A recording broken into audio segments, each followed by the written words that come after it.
الله الله الله الله الله. السلام عليكم ورحمة الله وبركاته.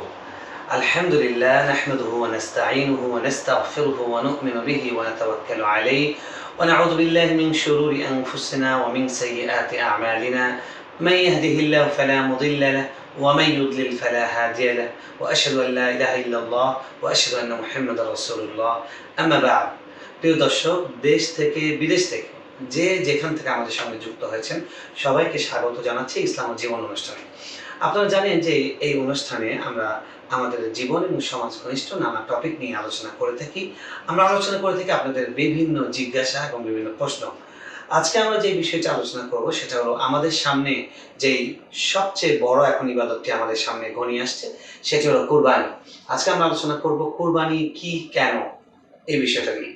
কুরবানির গুরুত্বটা কি? দেখুন, কুরবানি এটাকে আল্লাহ রাব্বুল আলামিন পবিত্র কোরআনে একাধিক জায়গায় কুরবানির কথা আল্লাহ বলেছেন। যেমন সূরা আল কাউসার, আমরা সূরা আল কাউসার বিখ্যাত সূরা সবার মুখস্থ আছে, সেখানে আল্লাহ রাব্বুল আলামিন বলছেন ফাসল্লি লিরাব্বিকা ওয়ানহার। আপনি আল্লাহ রাব্বুল আলামিন নবী সাল্লাল্লাহু আলাইহি ওয়াসাল্লামকে মেনশন করে বলছেন যে আপনি আপনার রবের জন্য আপনি সালাত আদায় করুন এবং পশু জবাই করুন, অর্থাৎ কুরবানি করুন। এবং আল্লাহ রাব্বুল আলামিন আরেকটি সূরায় বলেছেন, সূরা ইব্রাহিম আলাইহিস সালামের ভাষ্য দিয়ে, কুল ইন্না সলাতি ওয়া নুসুকি ওয়া মাহইয়ায়া ওয়া মামাতি লিল্লাহি রাব্বিল আলামিন। আপনি বলুন যে নিশ্চয়ই আমার সালাত অর্থাৎ আমার নামাজ এবং আমার হজ, কুরবানি এবং আমার জীবন, আমার মৃত্যু সবকিছু আল্লাহর জন্য। তো আমরা এই দুটি আয়াত থেকে দেখছি যে কোরআনে কুরবানির কথা এসছে, আল্লাহ রাব্বুল আলামিন কুরবানির নির্দেশ দিয়েছেন। সুতরাং বুঝতে পারছি যে কুরবানি অনেক বড় একটি ইবাদত, যে ইবাদতের নির্দেশ আল্লাহ রাব্বুল আলামিন দিয়েছেন এবং রাসূলুল্লাহ সাল্লাল্লাহু আলাইহি সাল্লাম এই কুরবানি তিনি দিয়েছেন। তিনি নিজে কুরবানি করেছেন, সাহাবীদেরকে কুরবানি দেওয়ার শিক্ষা দিয়েছেন। এখন কুরবানি এটি কিন্তু খুবই প্রাচীন এবং আদিকালের একটি ইবাদত।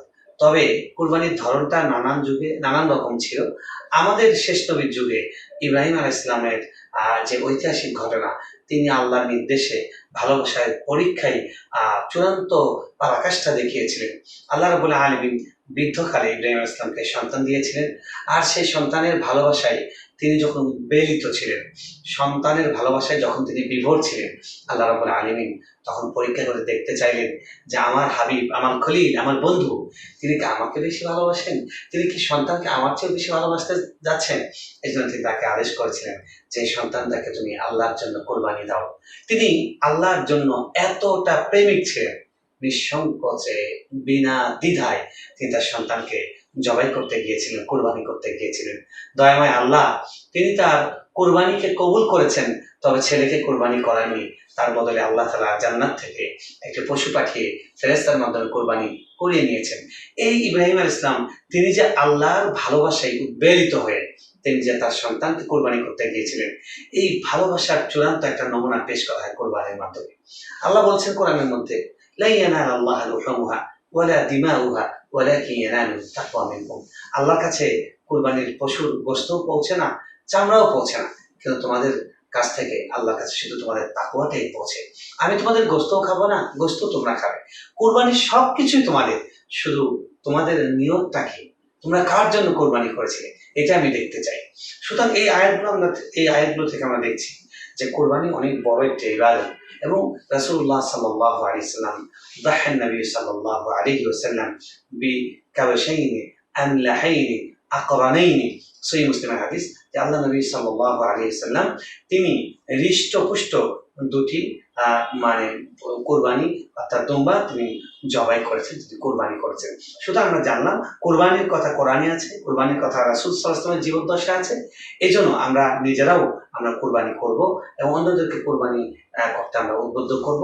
এবং আমাদের দায়িত্ব কোরবানি যে আমরা করব, আমরা যেন জেনে বুঝে করি। আমরা মানুষকে কোরবানির বিষয়টা এখন থেকে স্টাডি করব, এখন থেকে আলেমদের লেকচার শুনবো। এরকম আমাদের আলোচনা বিভিন্ন জায়গায় আছে, সেই আলোচনাগুলো শুনে আপনি কোরবানি সম্পর্কে জেনে যাবেন।